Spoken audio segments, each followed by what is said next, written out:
أعوذ بالله من الشيطان الرجيم بسم الله الرحمن الرحيم السلام عليكم ورحمة الله تعالى وبركاته الحمد لله رب العالمين والصلاة والسلام على أشرف الأنبياء والمرسلين وعلى آله وصحبه أجمعين قال رب اشرح لي صدري ويسر لي أمري واحلل عقدة من لساني يفقه قولي سبحانك لا علم لنا إلا ما علمتنا إنك أنت العليم الحكيم ربنا افتح بيننا وبين قومنا بالحق وأنت خير الفاتحين اللهم صل وسلم على سيدنا محمد وعلى آل سيدنا محمد كما صليت على آل إبراهيم إنك حميد مجيد وبارك على سيدنا محمد وعلى آل سيدنا محمد كما باركت على آل إبراهيم إنك حميد مجيد لا حول ولا قوة إلا بالله العلي العظيم Muslimin muslimat yang dirahmati Allah Subhanahu wa taala, alhamdulillah, pertama kita merafakkan kesyukuran kepada Allah Subhanahu wa taala yang mana dengan limpah rahmah dan izin daripada Allah Subhanahu wa taala kita masih lagi dikurniakan dengan kesempatan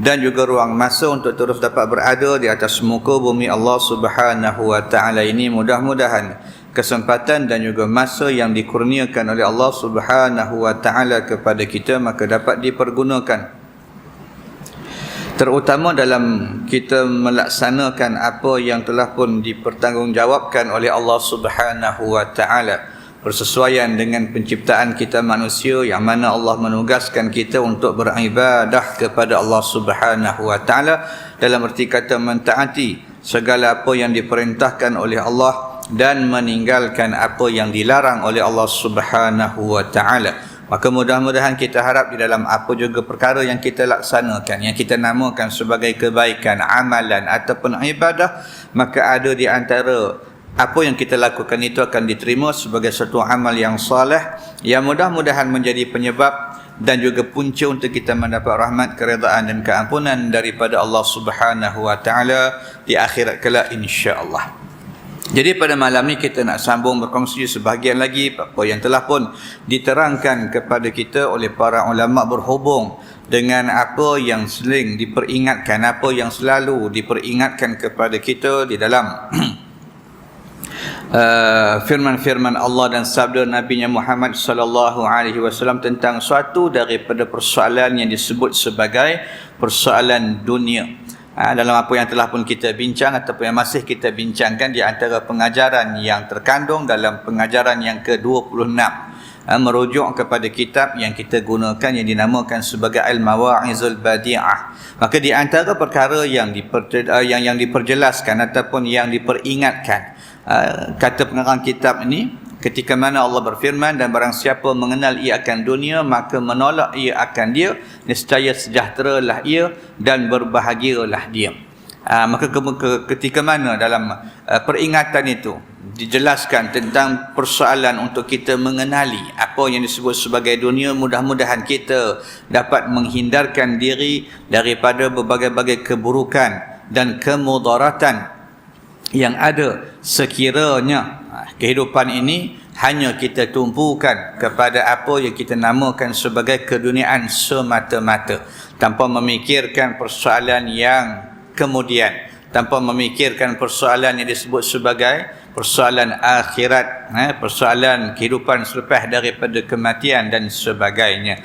Jadi dah pun kita berkongsi pandangan berkaitan dengan apa yang dimaksudkan dengan dunia dalam berpandukan kepada suatu maqalah ataupun penulisan yang menceritakan tentang persoalan yang tersebut, di mana kalau kita berbalik semula kepada apa yang telah pun diterangkan sebelum daripada ini untuk kita memahami persoalan yang telah pun disebutkan suatu ketika hari itu berkaitan dengan apa yang dinamakan sebagai dunia, maka kesimpulan yang boleh kita ambil daripada apa yang disebut sebagai persoalan dunia ialah ketika mana manusia melaksanakan kehidupan tetapi terlalai daripada menyediakan bekalan untuk akhirat.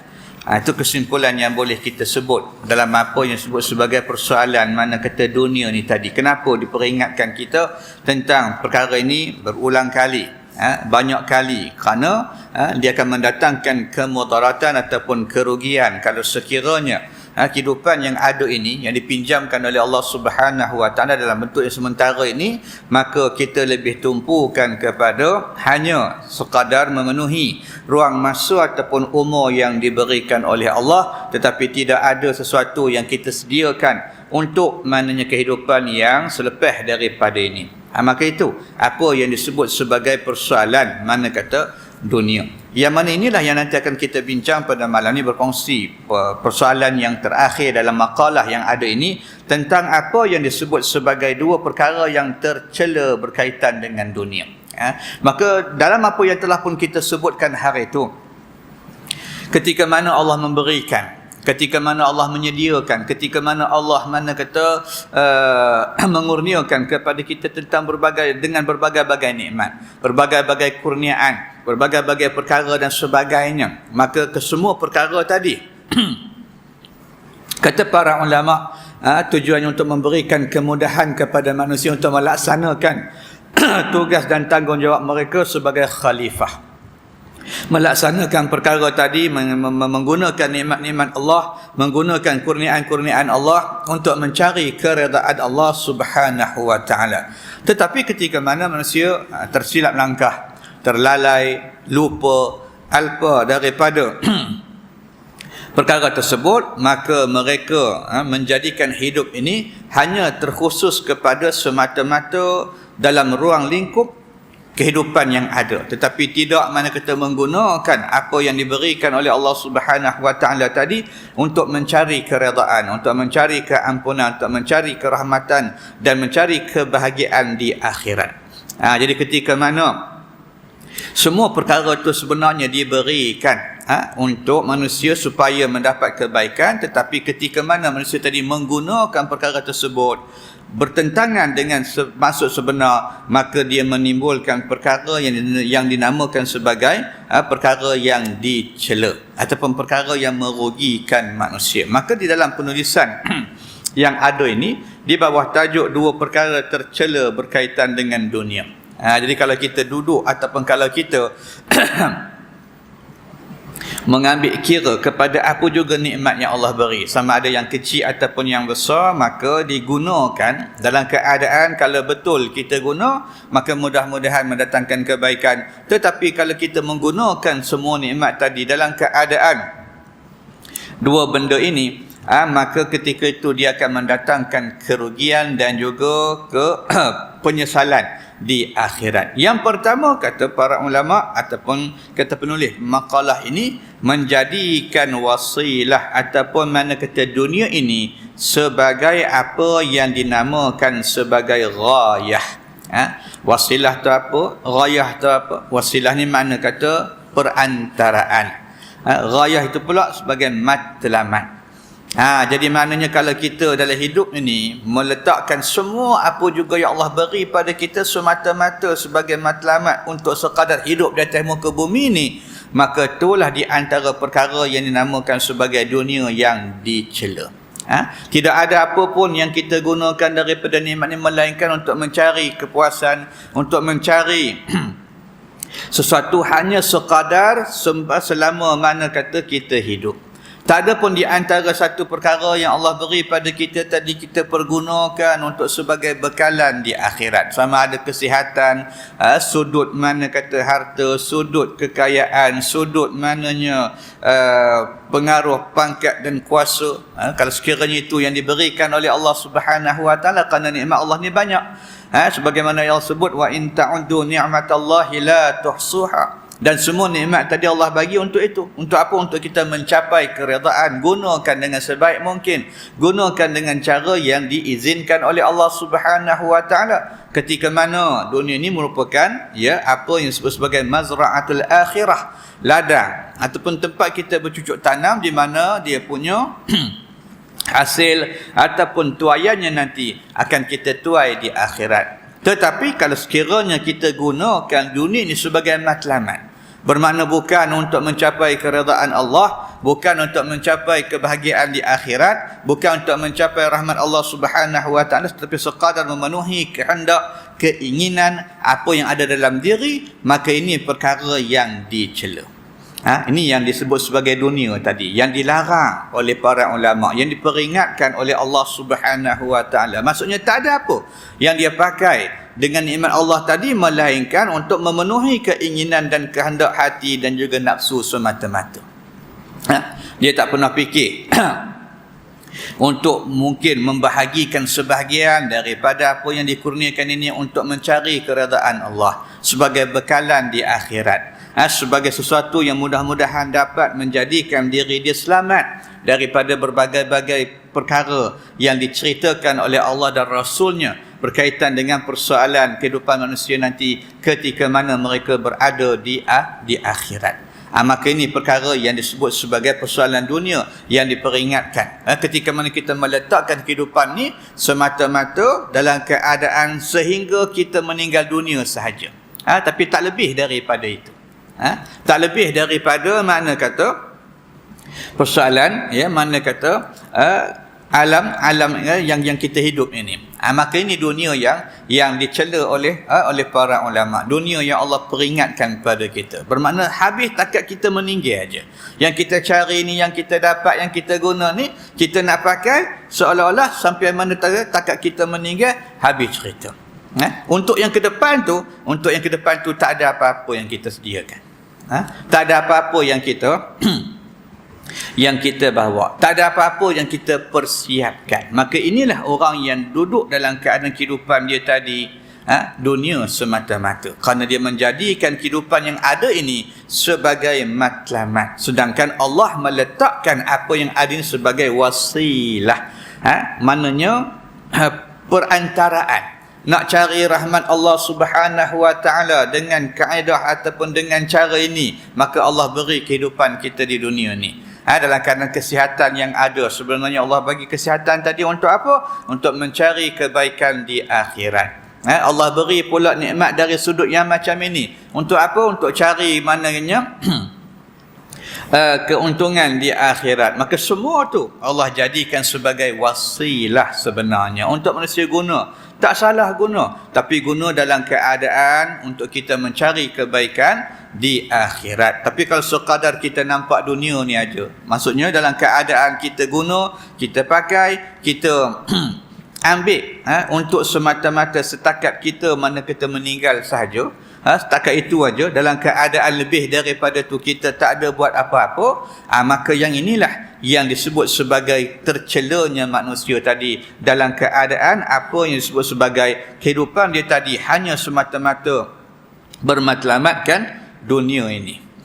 Bukan maksud kata dunia kita pijak ni tak. Maksudnya dalam keadaan takat itu je lah. Kerja yang dia buat tadi, apa juga kata yang dia cari, apa juga yang dia gunakan, semata-mata setakat itu aja. Setakat dalam keadaan semasa mana tengah hidup. Lepas daripada hidup itu tadi, dia tak simpan apa-apa. Dia tak ada bekalan apa-apa. Sedangkan dalam sebuah mana kata riwayat yang biasa kita dengar, dalam keadaan yang diceritakan kepada kita, ketika mana manusia ni mana kata meninggal, maka akan ikut 3 benda dan akan tinggal 1 daripada 3 yang mengiringi dia ke alam barzakh, ke alam kubur, ke tanah perkuburan. 2 akan pulang dan 1 tetap akan tinggal bersama-sama dengan dia. Maka diceritakan 2 tadi apa, 3 tadi apa. Pertama mana kata harta benda, kurniaan nikmat yang Allah beri pada dia bermacam-macam. Kemudian kaum karabah, saudara mara dia, anak beranak dia, kawan-kawan dia, pengikut dan sebagainya, dan juga amalan yang ada kalau sekiranya dia ada melakukan amalan. Tetapi ketika mana selesai pengurusan, selesai urusan pengkebumian, selesai semua-semuanya, maka daripada 3 ni, maka 2 daripada perkara tadi akan balik meninggalkan kita berseorangan dan 1 akan kekal. Tu pun kalau sekiranya ada lah. Mana yang siapa yang balik, semua yang balik lah. Harta kita semua tu akan balik. Bermakna kalau kata kita banyak harta tadi tak akan kekal. Kenapa? Kerana dia akan dibahagi-bahagikan kepada waris yang ada.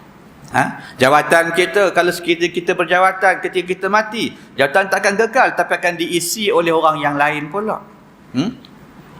Pangkat, nama dan sebagainya, maka itu semua tinggal kenangan aja. Nak orang kenal, itu ajalah. Tapi sebenarnya dia akan berpindah kepada yang lain, maka itu maksud kata dia akan balik. Maka begitu juga, mana kata apa juga yang kita ada, anak beranak, saudara mara, kawan-kawan, pengikut, takat hari itu mungkinlah mereka ingat, mungkinlah mana kata mereka kenang, tapi lama kelamaan apa yang mereka ingat tadi mereka akan lupa. Maka tertinggallah kita sorang-sorang di situ. Yang boleh teman kita siapa? Seorang aja. Satu perkara aja, amalan yang kita buat. Maka kalau sekiranya banyak amalan tadi, mudah-mudahan itu menjadi penyebab kita selamat di alam barzakh, seterusnya di alam akhirat. Tapi kalau sekiranya hidup ini tadi kita tumpukan kepada itu, hidup ini tadi semata-mata mencari mana kata kehidupan yang ada di atas muka bumi ini sahaja, lalu ketika mana nanti kita meninggal, mungkin ikut kita tadi tak 3 tapi 2. Bila kata 2 yang ikut, bila 2 balik, kita tinggal seorang-seorang. Kenapa? Kerana amalan tadi tak ada. Amalan tadi tidak akan ada. Kerana apa? Kerana semasa kita ada kesempatan, kita tidak pernah mana kata melihat, kita tidak pernah mengambil kisah, kita tidak pernah mengambil kira untuk menyediakan sedikit ruang dalam hidup ini untuk kehidupan di akhirat. Tak pernah, contohnya kalau sekiranya ada sedikit mananya rezeki ataupun nikmat yang Allah beri dalam bentuk harta benda sebagainya, tak pernah sedikit pun kita teringat untuk kita sediakan untuk diri kita. Semuanya kita habiskan untuk kegunaan yang bersifat sementara. Bukan salah kata menggunakan perkara tu nak beli macam-macam, tak ada masalah. Nak guna untuk makan apa, tapi kalau boleh sediakanlah sesuatu. Dalam keadaan ada benda nanti untuk kita dapat manfaat. Bukan mana kita habiskan semua untuk dalam keadaan hias itu, hias kereta, hias ini, hias itu. Ada benda aja kita buat. Maka tak sempat ataupun tak nampak ataupun tak ada kita sediakan sedikit untuk kita ketepikan ataupun untuk kita mana kita bahagikan sebagai bekalan di akhirat, atas nama sedekah, atas nama infak, atas nama wakaf, atas nama apa-apa tak kira lah. Kenapa? Kerana tadi tu matlamatnya ada aja, ada aja mana kata kekayaan habis kita gunakan sebagai untuk memenuhi kepuasan diri kita. Buat itu, buat ini. Walaupun sebenarnya dalam perkara tadi, kalau perkara yang kita buat tu maknanya masih dibenarkan oleh syarak, tak salah, tapi dia kadang-kadang kalau kita tak jaga akan merugikan diri kita sendiri. Maka ini apa yang disebut sebagai persoalan maknanya pertama, yang maknanya bila kita menjadikan apa yang ada di atas muka bumi ini sebagai matlamat. Kalau cari itu tadi untuk akhirat tak ada masalah juga. Cari kerja, maknanya cari mana kata duit untuk dapat mana kata sekurang-kurangnya bila ada duit tadi boleh kita laksanakan tuntutan Allah, boleh kita sedekah dan sebagainya, tak ada masalah. Tapi kalau sekiranya yang cari tadi untuk kita simpan, cari tadi untuk kita saja, untuk kita nak penuhkan sesuatu yang ada dalam diri kita, keinginan kita, kehendak kita semata-mata, maka ini akan merugikan kita, kerana perbuatan yang kita lakukan tadi bukan saja mana kata perkara yang merugikan, malahan ia juga perkara yang tercela. Baik, ini pertama. Yang kedua, apa pula? Yang kedua, menggunakan amalan-amalan akhirat untuk mencapai matlamat dunia. Dia nak tengok situ juga. Penyudahnya apa juga kerja yang dia buat, balik kepada sekadar memenuhi kehendak dan juga keinginan dalam jiwa dan dalam diri. Hatta kalau dia melakukan amalan-amalan akhirat pun, maka itulah tujuan dan maksud dia. Dalam keadaan melaksanakan amalan akhirat tapi untuk matlamat dunia. Kemungkinan contoh kata melaksanakan amalan-amalan akhirat yang nampak dari segi zahirnya macam akhirat, tapi di sebalik perkara tadi dia nak cari sesuatu yang berkaitan dengan kehidupan yang ada. Mungkin dia mencari pengaruh, mencari pangkat, mencari pujian, mencari kenikmatan, mencari kekayaan dan sebagainya. Maka ini perkara-perkara yang diperingatkan oleh Allah Subhanahu wa taala, yang mana Allah sendiri di dalam Al-Quran dalam surah Hud pada ayat yang ke-15 dan ke-16 memperingatkan tentang persoalan yang disebutkan tadi. Dalam ayat yang berbunyi, a'udzubillahi minasyaitanir rajim, man kana yuridul hayatad dunya wa zinataha nuwaffi ilaihim a'malahum fiha wa hum fiha la yubkhasun ulaika alladhina laysa lahum fil akhirati illa an-nar wa habita ma sana'u fiha wa batilum ma kanu ya'malun. Sadaqallahul azim. Maka ini yang diperingatkan oleh Allah Subhanahu wa taala tentang perkara yang kita sebutkan tadi, bagaimana yang disebut sebagai amalan yang dicela kerana akan merugikan diri orang yang melakukan perkara yang tersebut. Yang mana dalam firman Allah tadi, Allah kata apa? Barang siapa yang menghendaki kehidupan dunia dan perhiasan dia. Maksudnya apa juga yang dia buat tadi, dia nakkan untuk diri dia dan sebagai-bagai semata-mata keseronokan. Yang diumpamakan macam perhiasan. Maka apa Allah kata? Niscaya kami berikan kepada mereka balasan pekerjaan mereka di dunia dengan sempurna. Tak ada masalah. Allah mana kata berkuasa nak bagi. Kita minta ikut ini, maka Allah bagi ikut ini. Kita minta untuk itu, Allah bagi akan Allah bagi untuk itu. Tetapi Allah kata apa? Dan mereka di dunia ini tidak akan dirugikan. Tak apalah. Allah bagi. Tapi kena ingat, lalu itulah mereka yang tidak memperolehi di akhirat kecuali neraka, dan lenyaplah di akhirat itu apa yang telah mereka usahakan di dunia, dan sia-sialah apa yang telah pun mereka kerjakan. Maknanya kalau kita minta, kalau kita cari, kalau kita mana kata tuntut, benda tu dapat. Tapi dapat sekadar takat yang kita sebut tadilah, sekadar dalam keadaan kita hidup, sehingga hanya semata-mata ketika mana kita meninggal. Tapi lepas daripada itu, maka tidak ada apa-apa. Lalu itu yang Allah kata tadi, mereka tidak memperolehi apa-apa di akhirat kecuali neraka, kecuali balasan yang paling buruk. Dan apa juga yang mereka ada di dunia hari itu, yang mereka cari, yang mereka usahakan, akan lenyap dalam keadaan tidak meninggalkan apa-apa hasil, tidak meninggalkan apa-apa kesan, dan perkara tadi menjadikan apa yang mereka lakukan tadi sebagai sesuatu yang sia-sia. Maka ini yang diperingatkan oleh Allah Subhanahu wa taala kepada kita. Kenapa? Kata para ulama, kerana kecintaan yang mendalam kepada dunia akan menghalang hamba, yakni manusia, dengan kerja-kerjanya daripada mendapat faedah di hari kiamat. Pasal itulah kerana bila dia tumpu tadi itu semuanya untuk kehidupan dia, semuanya untuk keinginan dia, semua untuk memenuhi desakan ataupun dorongan nafsu yang ada. Sebagaimana nanti akan kita sambung persoalan yang berkaitan dengan tingkatan nafsu yang sebahagiannya dah pun maknanya kita sebut dalam beberapa siri pertemuan sebelum daripada ini. Dalam keadaan kehendak nafsu tadi mengajak dia melakukan kejahatan, menggambarkan pada pandangan dia sesuatu yang dia buat tadi elok dan sebagainya. Lalu apa juga perkara yang dia dapat, apa juga perkara yang dia cari, semata-mata untuk faedah hidup dia yang sementara, tapi dia terhalang daripada melihat akan adanya kehidupan yang satu lagi. Maka sikap terlalu sibuk dengan dunia ini akan merosakkan dirinya. Maka cintakan dunia akan menjadikan dunia itu sebagai tumpuan. Maka gitulah, ketika mana dia letakkan perkara itu, lalu apa juga yang dia buat, nak cari benda itu. Dia tak pernah kisah mana kata kehidupan di akhirat. Dia tak pernah kisah kehidupan yang akan datang. Dia tak pernah nak ambil kira apa akan jadi nanti.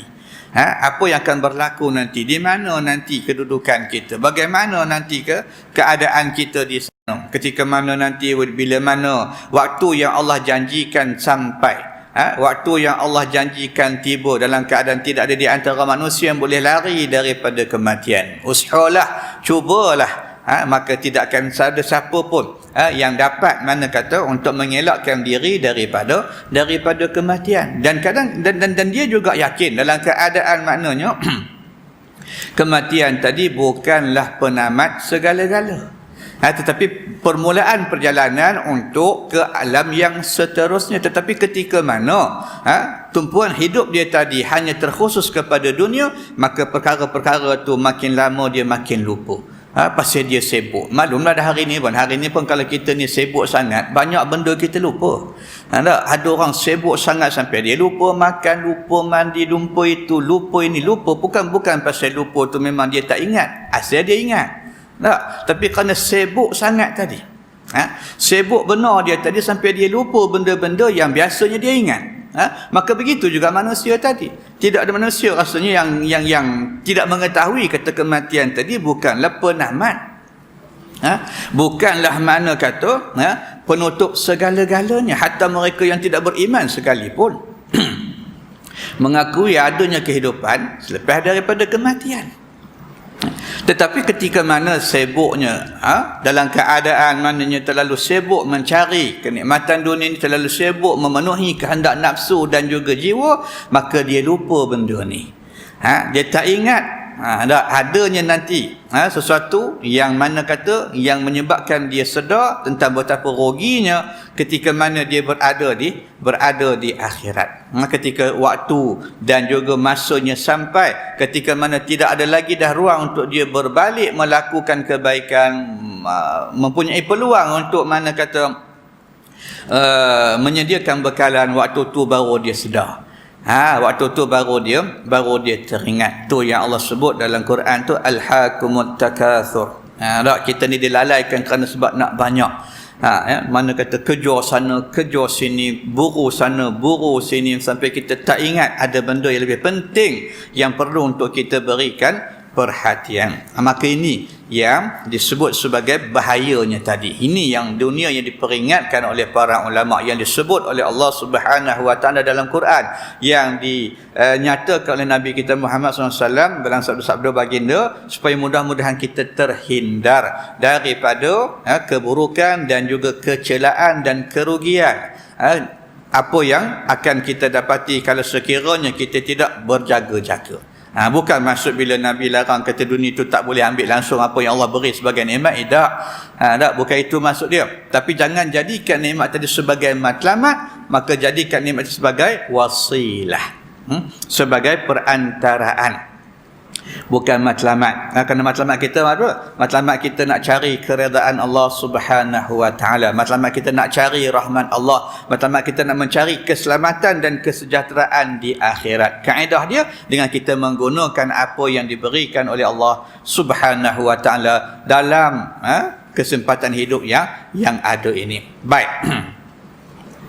Jadi itulah yang disebut dalam sebuah hadis yang diriwayatkan oleh Imam Tirmizi daripada Anas bin Malik radhiyallahu an, yang bermaksud barang siapa yang menjadikan akhirat sebagai matlamat, maka Allah akan jadikan hatinya kaya dan Allah akan satukan urusannya. Ketika itu dunia akan datang kepadanya dan dunia akan tunduk kepadanya. Tetapi barang siapa yang menjadikan dunia sebagai tumpuan, yakni sebagai matlamat, maka Allah akan menjadikan dia fakir. Maksud kata dia tak puas, tak tenang, tak lega dan bimbang dalam keadaan yang berkekalan. Dan Allah akan pecah-pecahkan urusan hidupnya, dan pada ketika itu dunia tidak datang kepadanya melainkan apa yang diperuntukkan kepadanya sahaja.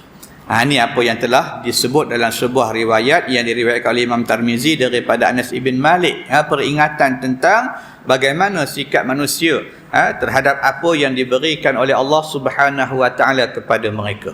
Kalau sekiranya dia mencari kehidupan di akhirat, maka mudah-mudahan hati dia tenang. Kenapa? Kerana dia tahu kehidupan yang ada ni bukan bersifat berkekalan, tapi yang lebih penting dia dah melaksanakan sesuatu yang diberitahu ataupun yang diperintahkan oleh Allah Subhanahu wa taala. Tetapi orang yang dalam hidupnya tadi mengejar keduniaan, maka dia tak akan berasa puas. Dia takkan berasa tenang, dia takkan berasa lega, malahan berasa bimbang kalau ada orang lain yang lebih tinggi daripada apa yang dia dapat. Tu yang bila mana kata tengok orang tadi makin banyak, dia pun nak makin banyak juga. Pasal apa? Kerana dia meletakkan matlamatnya sebagai hidupnya sebagai nak dapat dunia tadi. Dalam keadaan hidup dia tak tenang, hidup dia tak ada mana kata tak puas dan sebagainya. Lalu Allah akan mana kata pecah-pecahkan urusan dunia dalam keadaan hidup dia, walaupun nampak mana kata elok dari segi dari segi zahir, tapi hakikatnya tak berapa baik.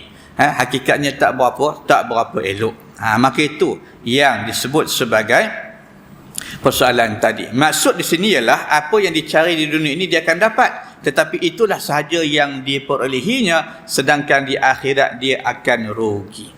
Maka orang yang mencintai dunia akan menerima azab yang lebih. Maka dia terseksa di dunia, jiwanya bimbang dan sentiasa takut orang mencuri haknya. Kerana itulah jiwanya terseksa. Seterusnya akan diseksa pula di alam barzakh, dan dia juga akan terseksa ketika bertemu dengan Allah Subhanahu wa taala, sebagaimana firman Allah Subhanahu wa taala dalam surah At-Taubah pada ayat yang ke-55.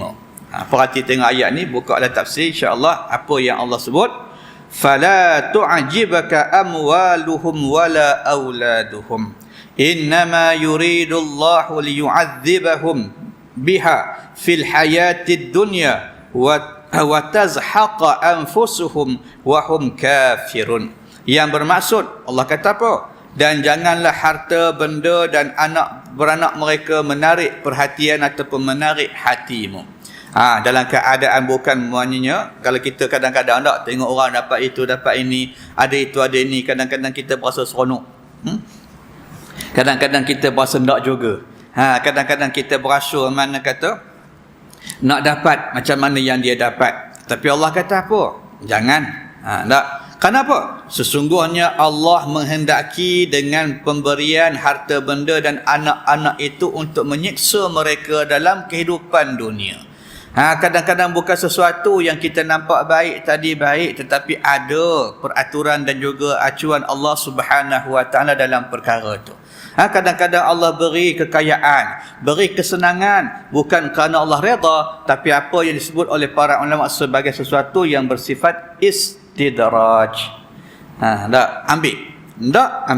Ambil, tak ada masalah, tapi nanti siap ketika mana manusia berada di akhirat, ketika itulah mereka menyedari apa yang dikurniakan oleh Allah selama ini merupakan sesuatu yang merugikan mereka. Maka itu Allah kata tadi, sesungguhnya kadang-kadang ada di antara manusia yang Allah berikan mereka harta dan juga anak-anak tadi untuk menyeksa mereka dalam kehidupan dunia, dan kelak akan melayanglah nyawa mereka sedang mereka di dalam keadaan kufur. Kufur tu masuk kata dia tak ingat perintah Tuhan, seronok dengan reta tadi, seronok dengan mana kata anak-anak, dengan pengikut, dengan apa yang ramai ni tadi, lalu mereka tak ingat, lalu mereka terlupa, terlalai dan seumpamanya. Jadi orang yang asyik dengan dunia dan mementingkan dunia serta menolak akhirat disifatkan sebagai makhluk yang kurang akal. Kurang akal sebab mana dia memberikan keutamaan kepada sesuatu yang hilang dan menolak kenikmatan yang berkekalan. Dia menjual kehidupan abadi semata-mata untuk mendapatkan dunia yang diumpamakan seperti mimpi. Maka inilah keadaannya orang yang mencintai dunia, maka dia sanggup menukar akhirat dengan dunia. Sebaliknya orang yang cerdik, maka dia tidak akan tertipu dengan dunia. Maka itu perumpamaan yang Nabi beri tahu kepada sahabat ketika Nabi tanya kepada sahabat tentang siapa di antara orang yang cerdik dengan orang yang kurang cerdik. Nabi kata orang yang cerdik ni orang yang tahu tentang persoalan akhirat dan menyiapkan diri untuk mendapat apa yang dijanjikan oleh Allah Subhanahu wa taala. Tetapi orang yang tak cerdik ni, kata Nabi, orang yang tahu tentang persoalan akhirat tapi dia tidak bersiap untuk itu, tapi malahan sekadar mana kata angan-angan sahaja. Berangan kata nak dapat itu, nak dapat itu, tapi kesempatan yang Allah beri pada diri di dunia tidak digunakan untuk mencari perkara yang tersebut. Itulah persoalan yang kita dapat kongsikan di dalam mana kata penulisan yang menceritakan tentang persoalan dunia dan bahaya mencintainya. Perkara yang selalu diperingatkan. Sebelum ni pun dalam pengajaran-pengajaran yang sebelum ni kita pun pernah jumpa dah peringatan daripada Allah, peringatan daripada ulama tentang bagaimana persoalan yang disebut sebagai keduniaan tadi. Perkara yang disebut sebagai sesuatu yang dicela. Dalam kitab-kitab tasawuf pun ada di antara perkara yang tercela apa dia? Hubbud dunia. Terlalu cinta kepada dunia. Dunia itu dah masuk tadi. Bermakna semua apa yang Allah berikan kepada kita ni, kita hanya khususkan semata-mata dalam kehidupan yang sementara. Tapi kalau ada perkara yang kita guna tadi untuk kehidupan di akhirat, yang tu tak dinamakan dunia walaupun kita buat di atas muka bumi ni. Ada mana kata sesuatu yang Allah beri lalu kita pergunakan untuk mencari keredaan Allah. Kepandaian kita gunakan untuk memberikan mana kata pengajaran ataupun memberikan ilmu kepada manusia supaya mudah-mudahan manusia tadi mendekatkan diri kepada Allah. Yang tu urusan akhirat. Walaupun kita guna untuk mengajar, contohnya cikgu tadi dah ilmu dia tadi yang ada pada dia, dia mengajar, lalu ketika mana mengajar tadi dengan pengajaran dia tadi diberikan imbuhan, diberikan maknanya balasan, dia tak pernah dapat gaji. Tapi kalau dia gunakan ilmu tadi untuk memberikan pendidikan kepada orang, ketika itu tidak dinamakan sebagai perkara dunia, maka itu perkara yang berkaitan dengan akhirat. Memberikan kebaikan kepada manusia, memberikan sesuatu agar mudah-mudahan manusia tadi menjadi hamba kepada Allah, memberikan maknanya peringatan, memberikan sesuatu yang bermanfaat. Tapi kalau sekiranya kepandaian tadi digunakan untuk kepada yang lain, maka barulah kepandaian tadi digunakan untuk mencari mana kata pujian semata-mata ataupun mencari kekayaan, mencari pengaruh, mencari pangkat dan sebagainya, maka itu yang disebut sebagai persoalan dunia tadi. Kita tidak memikirkan perkara yang berkaitan dengan akhirat, tapi semata-mata untuk kepuasan diri dia, semata-mata untuk memenuhi kehendak dan keinginan nafsu yang ada dalam diri dan dalam jiwa. Maka itulah apa yang diperingatkan oleh Allah dalam pengajaran yang ke-26. Allah kata siapa yang kenal akan dunia ini dan menolak akan dia, maka mudah-mudahan dia berada dalam keadaan selamat dan berbahagia di akhirat kelak, insya-Allah. Jadi insya-Allah mudah-mudahan kita akan menyambung sebahagian lagi daripada persoalan ataupun peringatan yang diperingatkan kepada kita dalam pengajaran yang ke-26 dalam kitab Al-Mawa'izul Badi'ah. Mudah-mudahan peringatan-peringatan ini dapat kita jadikan sebagai suatu panduan dan pedoman. Mudah-mudahan kita beroleh kesejahteraan dan kebaikan di akhirat, insya-Allah. Untuk itu kita sama-sama tangguh dengan tasbih kafarah dan suratul Asr. Subhanakallahumma wa bihamdika asyhadu an la ilaha illa anta astaghfiruka wa atubu ilaik. Bismillahirrahmanirrahim. Wal 'asri innal insana lafi khusr illa alladhina amanu wa 'amilus solihat wa tawasaw bil haqqi wa tawasaw bis sabr. A'udzu billahi minasy syaithanir rajim. Bismillahirrahmanirrahim. الحمد لله رب العالمين حمدا حامدا حمدا شاكرا حمدا يوافي نعمه ويكافئ مزيده يا ربنا لك الحمد كما ينبغي لجلال وجهك وعظيم سلطانك اللهم صل وسلم على محمد وعلى آل محمد اللهم اجعلنا من الذين يستمعون القول فيتبعون أحسنه اللهم أعنا على ذكرك وشكرك وحسن عبادتك اللهم اجعل جمعنا هذا جمعا مرحوما وتفرقنا تفرقا معصوما ولا تجعل اللهم فينا ولا منا ولا بيننا شقيا ولا محروما اللهم لا تجعل الدنيا أكبر همنا يا أرحم الراحمين وصل اللهم على سيدنا محمد وعلى أزواجه وذرياته أجمعين سبحان ربك رب العزة عما يصفون والسلام على المرسلين والحمد لله رب العالمين السلام عليكم ورحمة الله تعالى وبركاته.